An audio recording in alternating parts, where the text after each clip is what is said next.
Welcome back to the DFS Sweatshop. I am your host, the DFS Jerusalem, and you can follow me, of course, on Twitter at DFS Jerusalem. Today, we're going to be breaking down last night's 12-game NBA slate. Very solid night for me here in the Sweatshop. Was able to 13 times my buy-in. Shit, all hell broke loose last night. Everything went to shit last night. I mean, it was crazy. At one point, everybody was injured. Nobody was playing. There was water on the floor. The floor was slippery. Nobody was playing, and it was a fucking shit show. It was nuts. I couldn't believe that I was able to piece together a roster that I was very happy with all of the injuries, because everybody that got injured, most people that were out that were a late scratch or a last minute scratch were guys that I had somewhere worked into my lineups, man. So I had to do a lot of adjusting, a lot of changing, and that is the nature of NBA DFS. If you can't be around, 15, 20, 30 minutes, 2 minutes before lock, then you're gonna have those nights where you just miss and you fuck up. And it was so crazy for me because I was at work at the restaurant when everything was going down, and I had to make some choices. I had to say, yo, I've got about, because I use FanDuel a lot of times to kind of hedge my DraftKings lineups. So guys that I'll straight fade a guy on DraftKings that I really like. I'll fade a guy on FanDuel that I really like on DraftKings. Or if I notice, man, on my DraftKings lineup, I don't have any of this guy, then I'll play him on FanDuel. I try to hedge between the two sites because I play both, but I play DraftKings a lot more. And I had to make a choice. I was like, yo, all this news is out. I can change my DraftKings shit or I can change my FanDuel shit. I have 4 tables. Everybody needs some water. I'm sorry, folks. I'll get with you as soon as I can. It is 2 seconds before lock, and I had to do what I had to do. So I changed all my DraftKings shit, and I had to leave Dame Lillard in my FanDuel lineup, and that game didn't play. So I mean, it was a shit show, man. Last night was fucking crazy, but I was able to really get out some solid lineups. 13 time of buy-in, had some really great showings in the sweatshop. First things, shout out to the homie Jay Guns, man. That is my dude, man. And Jay Fab as well. Shout out to them cats, man. Them cats is in the VIP. They always working, man. They always helping out. And they're, very helpful guys. Both had decent nights last night. There's nothing wrong with that. Let's go ahead and jump into that Core 4 review. This is where, as you know, every day I issue out my Core 4 plays. There's a couple of reasons why I do that. Number one, I want you to know that the guys I'm talking about are actually the guys I'm playing. That's first things first. I want you to know I'm an honest, straightforward DFS guy. A guy in the community that just wants to, help you out with honesty and transparency. That's why I tell you who I'm playing. Also, the newer guys that may jump into the sweatshop, newer guys and girls, because we got some young ladies in there as well. How y'all doing, ladies? What I like to do is I love to give you a building block, somewhere to start, because when I do the show for tonight or today, my player pool comes from the actual show. The guys that say, hey, I like him, check. I like him, no, check. And then from that player pool, I go ahead and I extract my Core 4 from those guys, right? And then the next couple of steps of the roster building process, the Core 4 roster building process, the 8-man process on DraftKings and the 9-man process on FanDuel, we go from there to build those lineups, right? So the Core 4 last night, it kind of went to shit because there was a couple of guys I liked, and we talked about this in the we talked about this in the midday mix. I was like, yo, I've got Jimmy Butler, Gordon Dragic, Darren Collison, and Miles Turner. But I'm telling you, if Vucevic is out, play Biyombo. You know what I'm saying? So because we didn't know, we did the midday mix, we did not know he was going to be out. I mean, all that shit started to happen like 10, 15 minutes before lock. Maybe 30 minutes before lock was the news on Vucevic. So Jimmy Butler, pretty good showing, 46.25 DraftKings points, not bad at all. Miles Turner, who should have turned into Biyombo for you, only got 22.75 DraftKings points. Gordon Dragic, 34.25 DraftKings points. Darren Collison, 27. This dude did not play in the fourth quarter, and it cost me some fucking money. Him and Amir Johnson just did not see the court deep into the game, and that really cost me some buckets tonight. Core 4 review. Core 4 wasn't very bad. If you use them, I hope you got Turner out of there and you were able to get to Biombo because he definitely gave you a lot of salary cap relief there. So that was a very, very, very heady play if you did move off of Turner and get down to Biombo because he 10x'd on him again. Excellent price was on him. So let's go ahead and jump into the featured 4 players of the night. These are the 4 most talked about, tweeted about guys in the DFS sweatshop, in the Facebook VIPs, and as well as on Twitter. We're going to start with the scoring all them points over there, play of the night. And this play goes out to the homie Jack, man. He is an avid Golden State fan, lives in the Bay Area, does a lot of a lot of work with the sweatshop. Really, really solid guy.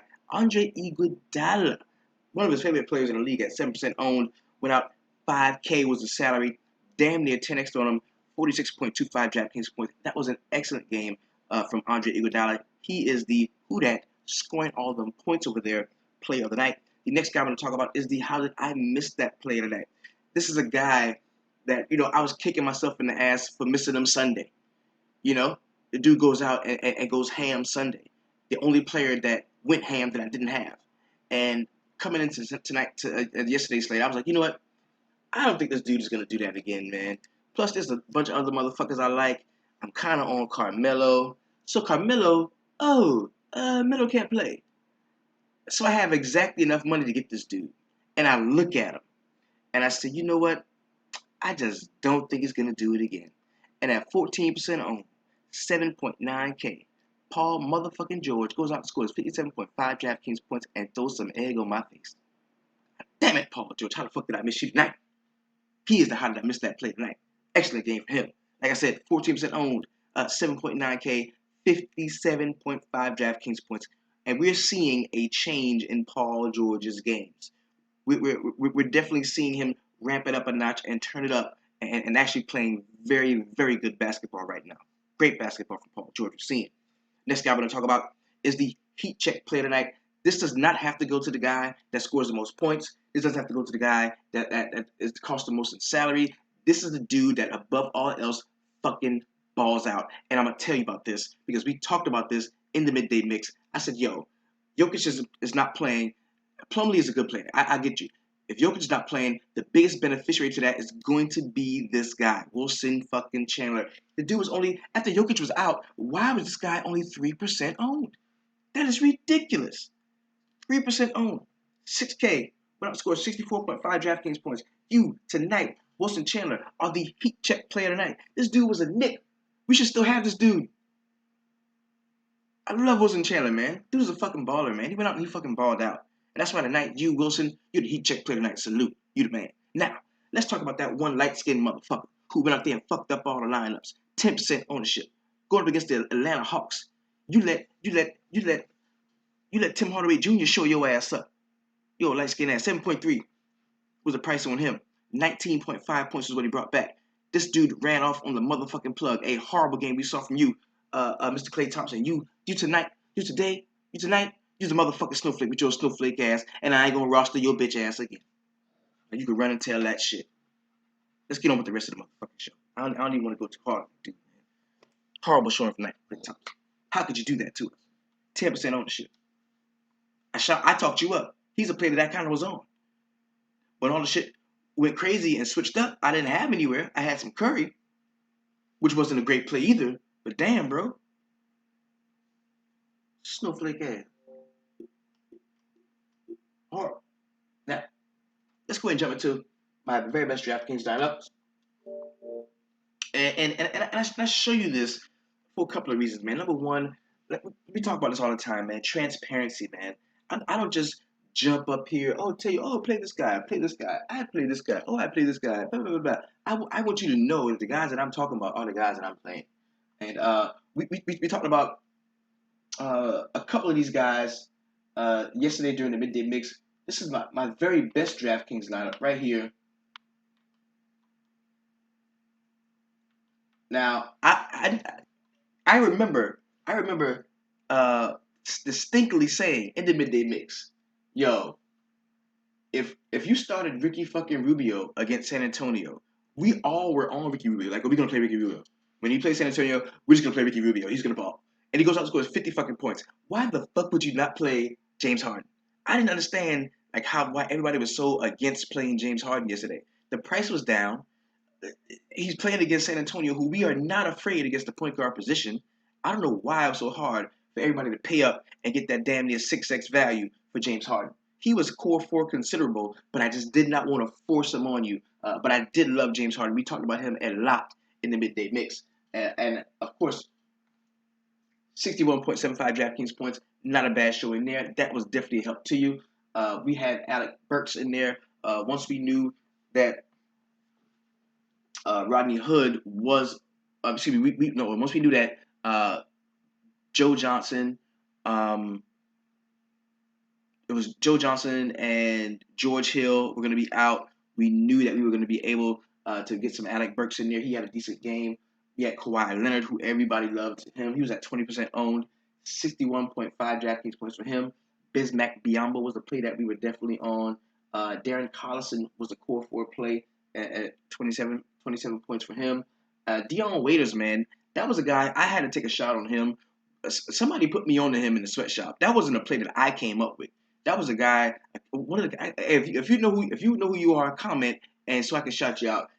Somebody put me on Dion Waiters. They were like, "Yo, dude's going back to Cleveland. Dude's really good. He's gonna ball the fuck out. You should rock with him." And I got him in this one lineup, and he did. He went ham. He had 43 DraftKings points. The dude had 31, I think, at the half. Solid game for him. And of course, we had Wilson Chandler, the biggest beneficiary from Nikola Jokic being out, scoring 64.5 DraftKings points. This lineup finished with 323 points.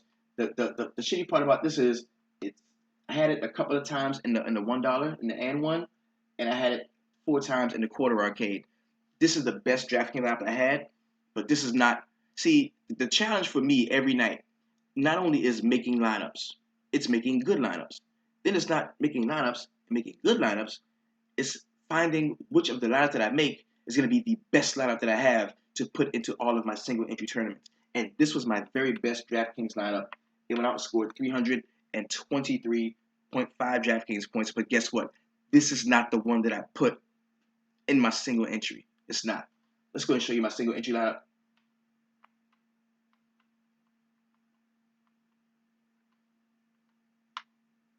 This is my single entry lineup. Now, I had this one in the 20K pick and roll. That was I think that was a $12 single entry. This one in the high five, I think that was a $5 single entry, the $3 single entry, and the $1 single entry. So I had like $21 on this lineup or something like that. Finished 6th overall in the pick and roll. Finished 8th in the high five single entry. 21st in the jump shot, and 25th in the daily dollar. And I'm telling you, you've got to get your single entry game on. If you are a member of the DFS Sweatshop and you don't roll out 150 lineups, if you're one of us, you're one of the good guys, get your ass in these single entry tournaments, man. They are really, really solid ways to keep the sharks away from you. It's a really, really solid ways to do that. Now, this lineup finished with 315.75 DraftKings points, and I had some very, very solid showings, as you could see where we were. This was definitely a core 4 lineup. That's why I liked it the most. As you can see, this lineup was a straight core 4. Straight core 4. It was Darren Collison. It was Jimmy Butler. It was I had Miles Turner, and I had I had Goran Dragic. All those guys was in this lineup. But when the news breaks about the your boy's not playing, Vucevic ain't playing, so go down to Bismack. So I went down from Miles Turner to Bismack, and I had so much motherfucking room. I was like, you know what? I'm going to reach for the stars. I'm going to pay up for LeBron. Fuck it. I like LeBron anyway. So I went up, paid up for LeBron. Had to come back down. But then Jokic is out. Oh shit, Plumlee. So this lineup was like some tweaking right before lock type shit.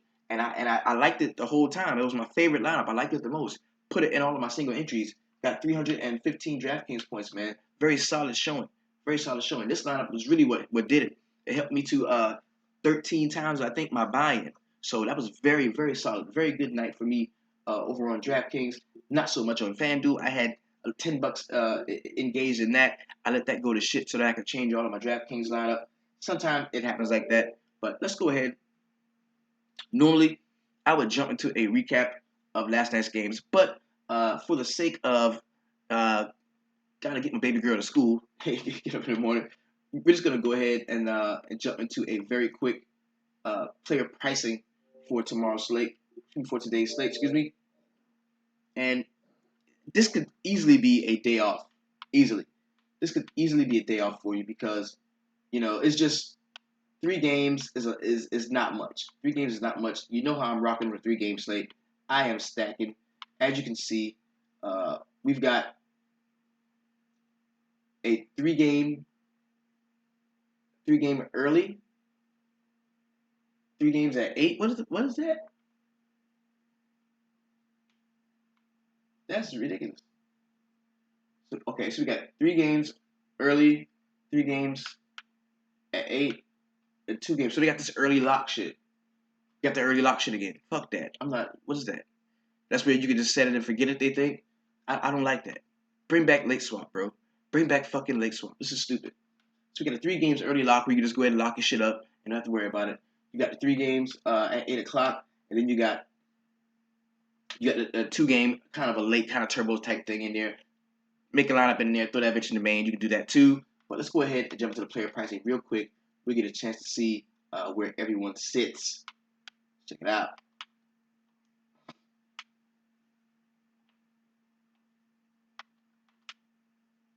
Okay. We already know we got some Westbrook on the scene. Russell Westbrook is at 13.4K. That is entirely too much for any NBA player. But on a day like today, where you got to be stacking some shit anyway, there is definitely a cause to get Russell Westbrook in your lineups. I don't have a problem with that. If you think you can stack Oklahoma City, definitely get some Westbrook in your lineups. And he's at 13.4K. We got John Wall at 11K going up against Phoenix. Yes, you can do that. That's a heavy price on John Wall though, and he hasn't even had the games to warrant that much salary. Dude had a not so great game last time out. I think he had 4.5x on 10K salary, and then he's at 11K now. Wow, that's crazy.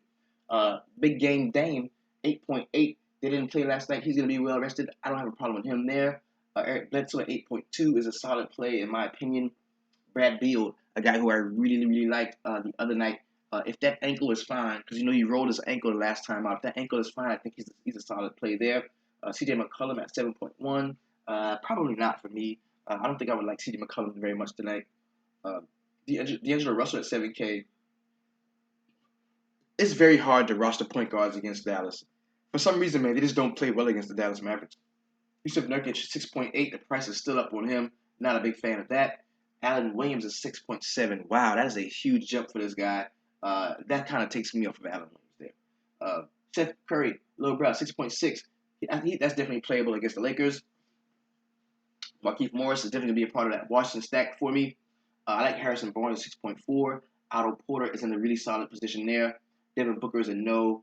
Julius Randle at 6.1 is a very solid play for me as well. So is TJ Warren at 5.9. I like him, how that price stays right around 5K.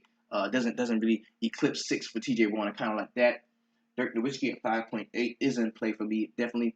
Vic Oladipo may play today. We need to get some information on that throughout the day. Enes Kanter at 5.7. The price is still solid on him. I do like Nerlens Noel at 5.6 going up against the LA Lakers at home. Al-Farouq Aminu at 5.4. This always is a great game. The Portland Oklahoma City game is always a good game. I mean, those guys really get up to play each other. I think it's going to be a solid one. Maurice Harkless, 5.3. Shout out to Maurice Harkless. I like that. Steven Adams is a play that I'm definitely interested in. 5.2, man, that's a very nice price on him. That's a very nice price on him. I like that. Jordan Clarkson at 5.2 is a play that I think I'll be interested in. Jumping off of the bench, playing a little bit of point guard / shooting guard. I like that. Martin Gortat is just not seeing the minutes lately, man. He's somebody who I'm not going to be on at all. Wesley Matthews is in play at 5.1. So is Yogi Ferrell. Bojan, you know what? Play fucking Bojan, bro. This dude ain't missed a shot since he left Brooklyn. Play fucking Bojan. Dude is balling. Dude has been balling.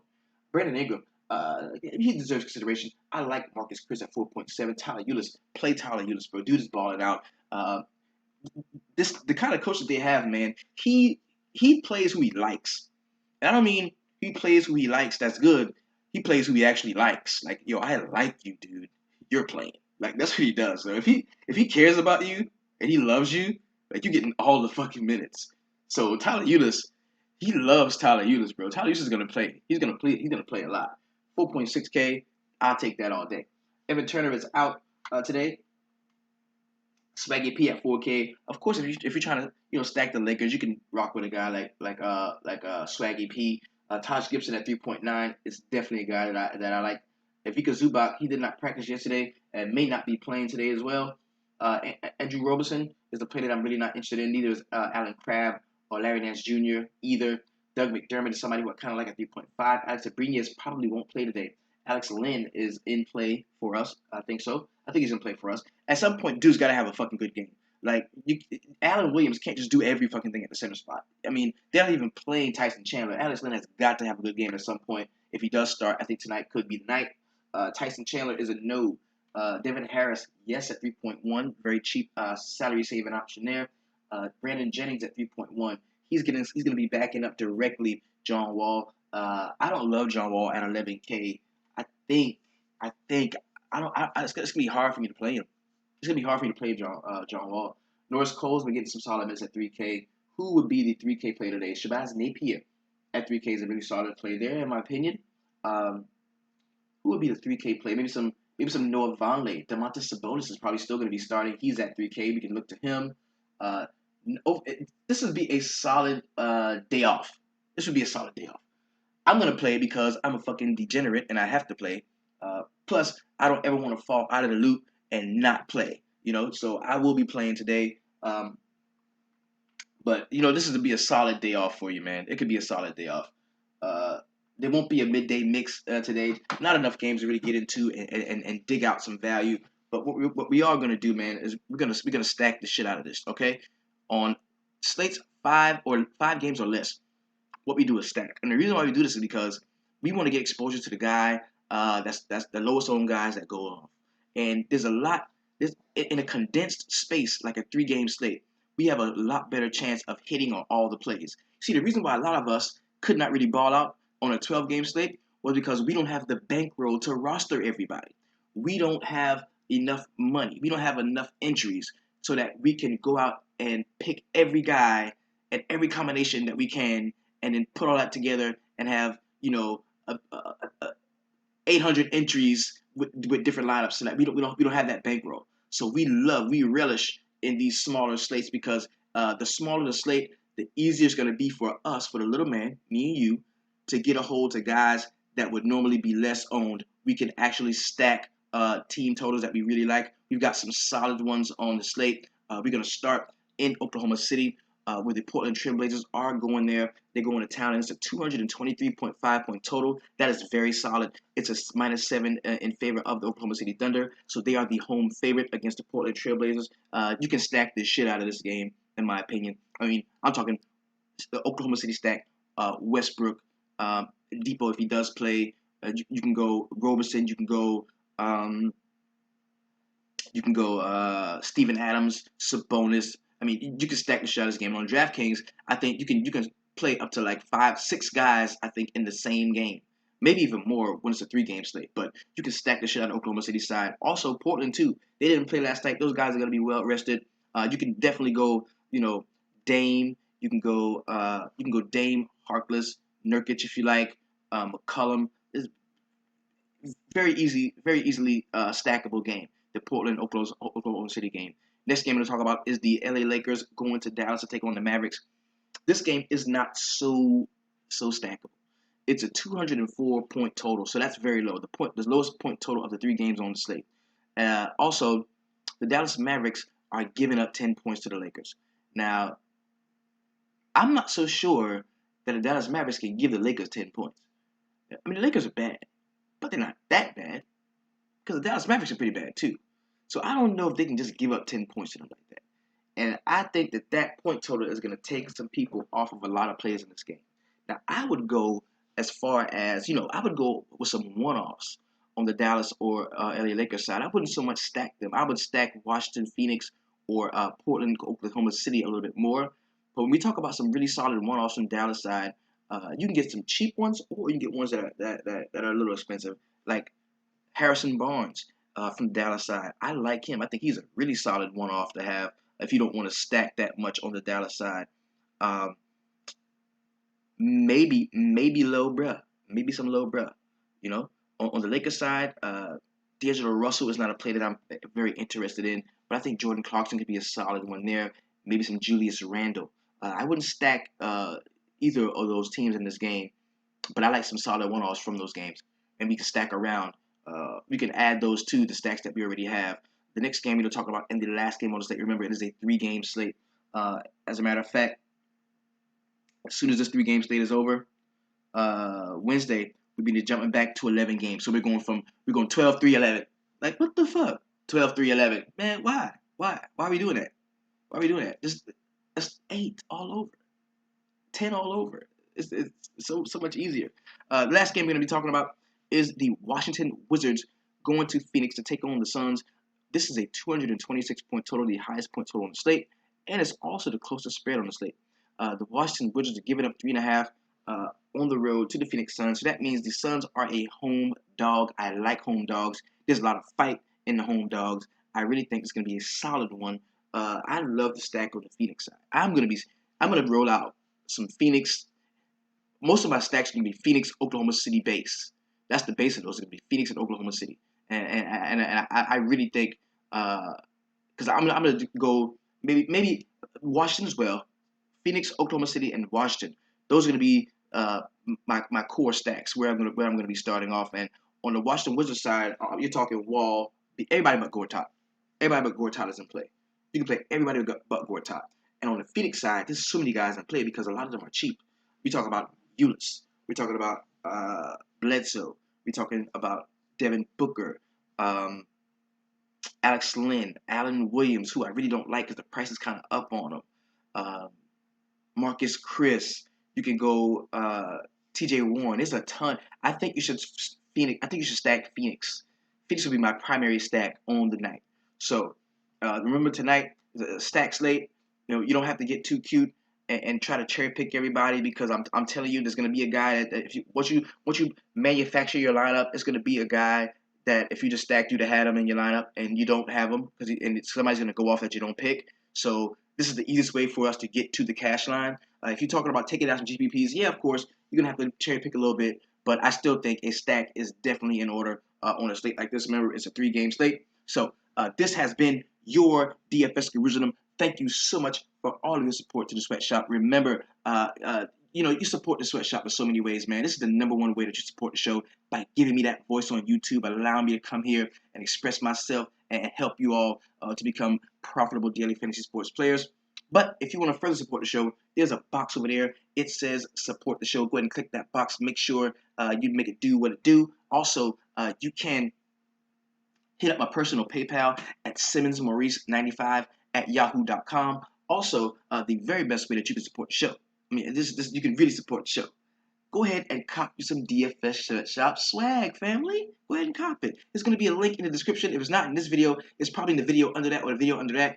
You're going to see a link to go ahead and copy some of that DFS Sweatshop swag. Also, if you want to become a full-fledged member of the Sweatshop, go ahead and visit the website at www.dfssweatshop.com.